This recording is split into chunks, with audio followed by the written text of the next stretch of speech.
Hello and welcome back to my channel. Today I'm going to be doing a Q&A I promised a while ago. I finally got all my questions together. It's a great day for a Q&A. The rain is just coming down nicely outside. My daughter's in her bed taking a nap. And yeah, it's just a great day to be filming, except for the lighting. I'm sorry, it's just the way it is. So anyway, if you're new here, my name is Megan Fox, and I just put on Instagram and on YouTube that if you guys have any questions for me, I would like to answer them so we can get to know each other a little bit better. I have been on YouTube for about 3 months, and so I thought it's about time I do one of these. Oh, before we get started, check out the last of summer. It is gone. Anyway, I just had to put these in the corner and share them with you all because they're so pretty. Anyway, so let's jump right into this. If you're new, subscribe down below, and I put a new video out every Thursday. So let's get started.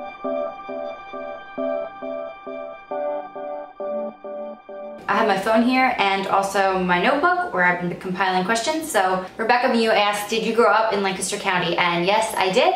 I've been here all my life. I think it provided a nice, stable, safe childhood and growing up years. Although sometimes I kind of do wish that I could have maybe traveled more or maybe lived in different areas, just so that I think it would make you maybe more of a well-rounded person.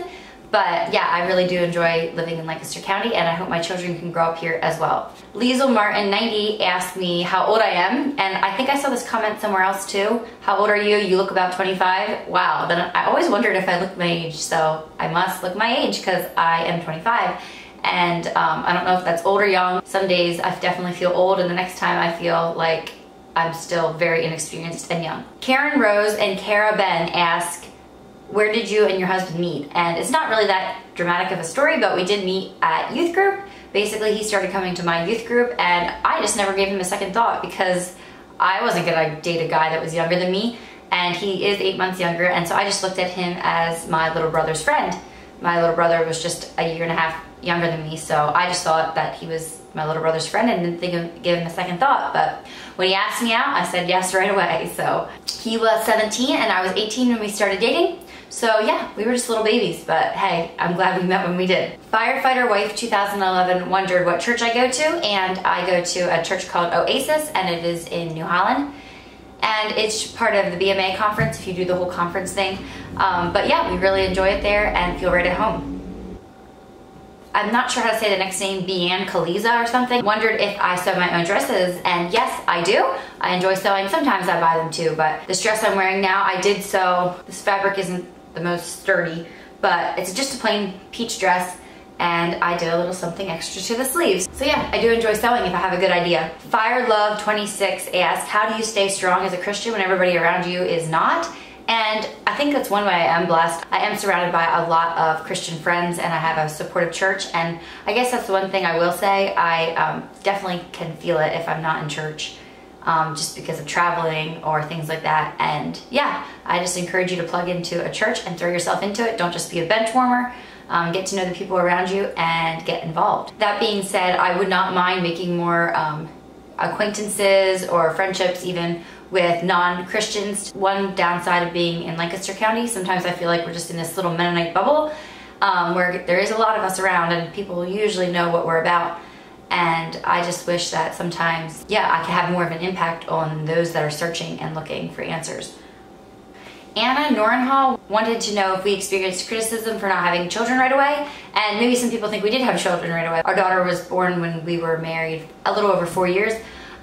Yeah, a lot of our friends would have had a baby sooner than that, and it was just kind of funny. We didn't get any, no, to answer your question quickly, we did not get criticism, but it's funny, the first 2 years, even 3 years, people would like tease us, like, you know, when are you gonna have a baby and stuff like that. And it was interesting, after about the 3rd or 4th year, people stopped saying much. I think maybe they were worried that we couldn't have children, and yeah, that could have easily been the case, I guess, but I was just busy teaching school, and I feel like, yeah, it did all happen in God's timing, and yeah, I'm just thankful for the children He has blessed us with. Stephanie Smith wondered why we wear our hair up. She understands why we cover our hair, but why do Mennonites often wear their hair up? And I don't know if you can see how I have my hair, but people do it varying ways, but a lot of us would actually pin our hair up, and I think just the easy answer is it's just easier to cover it that way. Also, I feel like it's super convenient. I feel like if I had my hair hanging and then tried to cover it, it would just be more of a hassle, but I could be wrong, I don't know. Mostly people just, that's the way they choose to do it. I don't think there's anything wrong with doing it different ways. We just choose to do it because of what we read in 1 Corinthians 11. I did get a lot of questions about the Mennonites, and I'm not gonna go into big long answers on this. Maybe I'll do a Q&A some other time specifically about that, because I know some of you are wondering. Jason, Dawn, Merck, they wondered why Mennonite women look so plain and conservative compared to Mennonite men. And I guess my answer to that would be that maybe just the culture, like the American culture, has gone a lot further on the women's side of things than with men. Men have looked basically the same for the last couple hundred years, you know, pants, shirt, that kind of thing. And whereas women's fashion has gone off the rails. So I think maybe that's why we stand out more, just because a modest woman stands out so much more in our culture today, and I think that's why you think of it that way. So hopefully that answers your question a little bit, but that's kind of my perspective on it. I'd love to hear if anybody else wants to chime in why they think it is that way. Killa Sage says, what inspired you to start a YouTube channel? That's awesome. Thank you. Yeah, I did make a video already about why I kind of decided to just go for it. I guess just really quickly, it was something that interested me, and I guess just watching other people in their lives, I really enjoyed seeing how they lived. And I just thought that people might be interested in seeing how some of us Mennonites live, and at the time I didn't realize there was very many Mennonites at all on YouTube. Yeah, I felt like there was a lot of misconceptions out there from like TLC shows and things like that, and I just wanted to show that we're normal people and we're not all crazy, and yeah, that kind of thing. So yeah, I've been really enjoying it so far, and I'm excited for what I have coming up in the future. Emily Stoll wonders if I could film a home tour, and I'm not sure if I will or not. I would like to, but at the same time, I feel like you see bits and pieces here and there. I may do it sometime just because that kind of thing interests me as well. But right now I am busy swapping out rooms as my daughter is moving into a different room, and then we'll have our new baby moving into the nursery, so that has to become boyish. And so right now there's some things transitioning, but in the future I would definitely consider it. So let me know if that's something that interests you. Doubly Blessed Mom says, I adore your style, just watched your clothing video. I'm 2.5 years after twins and there's still a belly to hide. More clothing videos, and to be honest, I had to work up the courage to make that one because yeah, I just felt a little self-conscious about it. But if that's something you're into, let me know. I am considering doing one when I'm, you know, 8 months pregnant, just to give some of you expecting moms some new inspiration or ideas. So let me know if that's something that you would like to see. I can't find the name here, but somebody asked me what my favorite TV show is, and hands down, Shark Tank.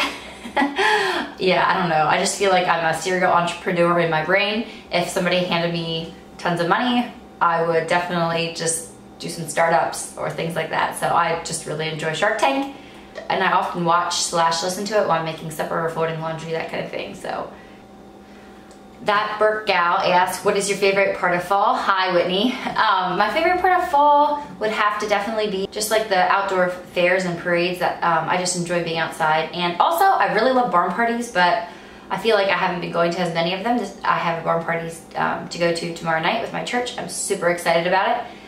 And also just all the seasonal food. Oh, it's just so good. And don't forget sweater weather. I guess, yeah, fall is my favorite season. Can you tell? His missus, their mama, was wondering where we're going to send our kids to school, if we're going to do public or homeschooling. And my ideal goal, if we can afford it, would be to send them to a private school. I did teach in 2 private schools. There is some drawbacks to Mennonite private schooling. One being that you're around a lot of people that are like you, that can tend to like foster snobbiness and that kind of thing. So I definitely don't want that in my children. But at the same time, I don't feel super comfortable putting them in public school, even though it is free. And homeschooling, I guess it depends on the amount of children or how fast they come, that kind of thing. As of now, I'm not super looking into that. But hey, I'm a teacher at heart, so I'm definitely not ruling it out. Retta Peachy91 wondered if I would ever consider a home birth. It just scares me a little bit. Yeah, I would possibly consider it, but my husband would not, so I don't think it would happen. I actually had a really good experience. I only had 1 baby so far, but it was a pretty good experience, and I just like that, yeah, they could clean up and be sanitary, and I just had somebody to help me with all my questions and that kind of thing. But I can see why people do it. I think it would be super homey, and I think I would enjoy the whole aspect of not having all the monitors and that kind of thing, but it would also make me nervous. So probably not, I guess, if I can help it. Hey, if you really are for home births, let me know why I should consider it, because hey, maybe I'll change my mind. Anyway, that's my last question. So if you made it the whole way to the end, you are a champ. I want to know if you made it to the end, so if you did, leave a comment down below with your favorite boy's name that you're willing to share. Maybe one that your husband doesn't like and so you'll never be able to use it. But yeah, I'd love to know. We definitely have a name picked out, but I'm just paranoid that somebody else is gonna take it. And then I have no other options. So yeah, if you have a good suggestion down below, let me know. Keep in mind my last name is Fox. So all the names that I love, like Gray and Flynn and Willow and all the nature names, are completely out because yeah, we can't have a gray fox or a willow fox. Anyway, so leave your suggestions down below. I'd love to read them, and I'm sure other people would like to see them as well. So that's it for me. I hope you enjoyed this video, and I will see you guys next week.